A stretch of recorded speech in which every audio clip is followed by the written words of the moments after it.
Bridgerton Season 4 begins with the first masquerade, and that's where everything changes. Benedict Bridgerton walks into a glittering ballroom expecting another polite social performance. Instead, he meets a woman dressed in silver with a secret identity. We know she is Sophie. He does not. By the end of the night, she vanishes, leaving behind a single glove and a man who suddenly cannot move on. Now the question everyone's asking is this basically Cinderella? What if we've been watching a Disney blueprint unfold in real time? The foundation of this entire storyline rests on one classic Disney device, the heroine who lives two lives. By day, Sophie moves through the house as staff, summoned, directed, and constantly reminded of her place. She exists within the walls of a noble home, yet she does not belong to it. That tension alone places her directly inside the Cinderella archetype, a young woman with proximity to privilege, but no protection from it. But at the masquerade, everything shifts. Behind the silver mask, Sophie becomes the lady in silver, poised, luminous, socially untouchable. And this is where the fairy tale blueprint becomes impossible to ignore. Disney has repeated this dual identity structure for decades. Cinderella moves from ashes to the ballroom. Ariel moves between land and sea. The heroine stands between two identities, and the story asks which one is real. In Bridgerton, viewers know the answer. Sophie is the same woman in both spaces. Benedict does not. That dramatic irony creates the emotional charge of the entire arc. He meets her in a setting where status is blurred and falls in love without asking for credentials. He responds to her wit, her presence, her spirit. In that moment, class becomes invisible, and so does his conditioning. But once the mask is gone, the hierarchy returns. The same woman who captivated him now stands in a servant's clothing, and the world tells him she belongs in the background. Is this really how easily society trains someone to overlook what stands directly in front of them? Sophie embodies the Cinderella archetype not because she needs rescue, but because she exists inside a structure designed to erase her. Araminta reinforces that structure as the stepmother figure, guarding status at all costs. Posey, in contrast, mirrors the softer sister archetype, someone within the system who still sees Sophie's humanity. The hidden identity trope works because it exposes something unsettling. Love can bloom when hierarchy is suspended. The real question is whether it can survive when hierarchy returns. Even before Sophie steps into the ballroom, there is a quiet preparation that feels unmistakably Disney in structure. An old gown is retrieved from the attic, altered to fit her. She finishes the mask she began herself, and her hair is arranged with care. Remember when Belle walks down the staircase in the golden ballroom gown in Beauty and the Beast? The dress itself doesn't change who she is. She was intelligent, curious, and quietly brave long before that moment. But the transformation scene reframes her. It places her in a space of grandeur and forces everyone in the room, and us as viewers, to see her differently. That's what Disney transformation sequences are designed to do. Bridgerton understands this perfectly. Sophie's preparation scene works the same way. The attention to detail becomes intentional. This moment carries weight because viewers already know the limits placed on her. We understand the social structure she moves in every day. Her transformation feels charged because it places her, even briefly, above those limits. She occupies a space that usually excludes her. That visual elevation creates tension before she even enters the room. There is also a subtle layer of historical context embedded in these scenes. In grand houses of the period, servant bell systems allowed members of the household to summon staff from any room with the pull of a cord. Each bell rang in a designated service area, reminding workers exactly where they were needed. It was a built-in architecture of hierarchy. Against that backdrop, Sophie's transformation carries even more weight. She is stepping out of a system designed to signal obedience and into a room where she will not be summoned. That contrast sharpens the emotional impact. For one night, she moves without responding to commands. These transformation scenes allow a heroine to inhabit the version of herself that the world refuses to acknowledge. Because once a heroine is elevated, once she is seen in the light instead of the shadows, the story demands something to prove she was there. Disney never lets the transformation float away untouched. It leaves behind a trace, a fragment, an object that carries the memory forward. If the hidden identity sets the emotional tension, the token clue turns that tension into obsession.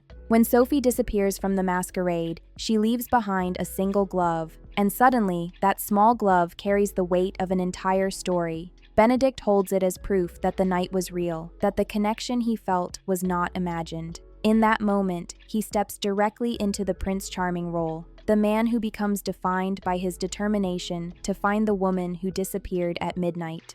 This is one of the oldest devices in fairy tale storytelling: a glass slipper, a ring, a lock of hair. Folklore has always used token objects as physical anchors for destiny. They function as evidence. They allow love to survive separation. They transform memory into something tangible. The glove in Bridgerton becomes Benedict's compass. He searches not for a face, but for the woman who fits the object he carries. That structure mirrors Cinderella with almost architectural precision. The prince does not simply remember her beauty, he carries the proof that she existed. The object forces the world to narrow down to one question: who does this belong to? But here's where the emotional complexity deepens. A token object assumes recognition.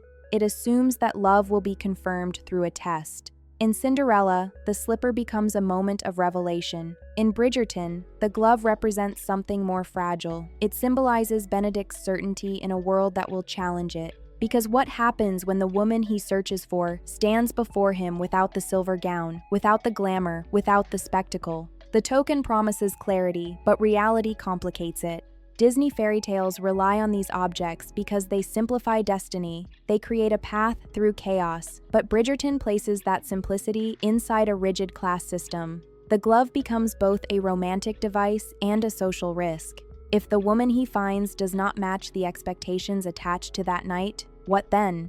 After the glove turns a private connection into a search, the story pulls us back to the place where everything began, the spectacle itself. The masquerade ball is more than a romantic setting. It is a narrative device Disney has relied on for decades. Think about the royal ball in Cinderella, the festival in Frozen, and the coronation in The Princess and the Frog. These public gatherings are designed to concentrate power, desire, and danger into one glittering space. So do you think the masquerade in Bridgerton is an exception? Historically, masquerades carried a strange social permission. Masks allowed guests to blur rank and identity, even if only temporarily. Aristocrats could speak more freely. Flirtation became safer under anonymity. Writers have used masked events for centuries because they create controlled chaos. When identity is hidden, truth often surfaces. The ballroom gathers the entire social hierarchy into one room. Araminta stands inside it as the stepmother archetype, carefully guarding her daughter's prospects, measuring every interaction by status and advantage. Posey moves through the same space with softer instincts, observing rather than calculating. The structure of the room exposes each character's priorities without a single speech about class.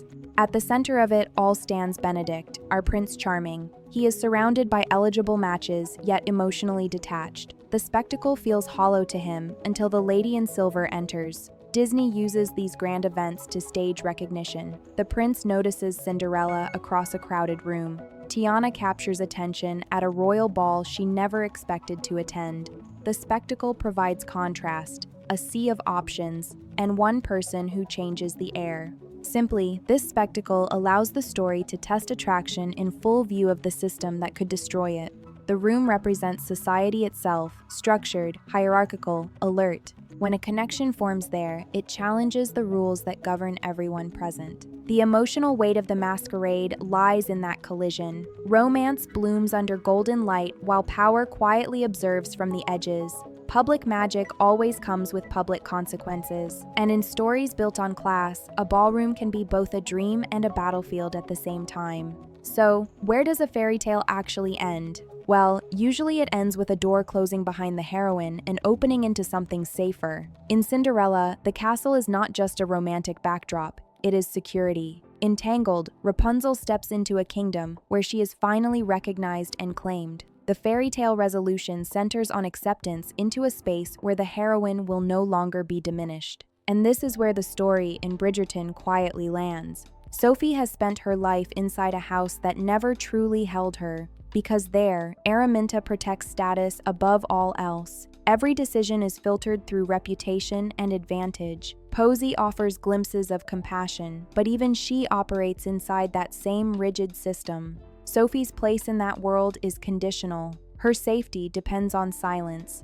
Now ask yourself, what changes when she steps into the Bridgerton sphere? Benedict may embody the prince archetype, but the deeper shift is collective. The Bridgertons function as a unit. They argue, they tease, they challenge each other, yet when one of them is threatened, they close ranks. That kind of solidarity carries weight in a society built on hierarchy. It signals protection, and protection, in fairy tale logic, is everything. So what does belonging look like for Sophie? Well, for now, belonging for Sophie looks like proximity to safety rather than full security. She stands on the edge of a world that could finally hold her, but she has not yet been publicly claimed within it. But what happens if, by the end of Season 4, her identity as the Lady in Silver becomes undeniable in the full light of society? What if the masked fantasy and the made reality collide in front of everyone? That revelation would force a reckoning. Benedict would no longer be choosing a mystery, he would be choosing Sophie, fully seen, fully known, fully placed within the social hierarchy he was raised to protect. Araminta's carefully guarded structure would collapse under that exposure. She thrives on control and concealment. A public acknowledgement of Sophie's worth would undermine the narrative that kept her small. Posy's softer instincts would finally align with action instead of quiet sympathy. The larger question, then, is whether the Bridgerton household would stand visibly beside her.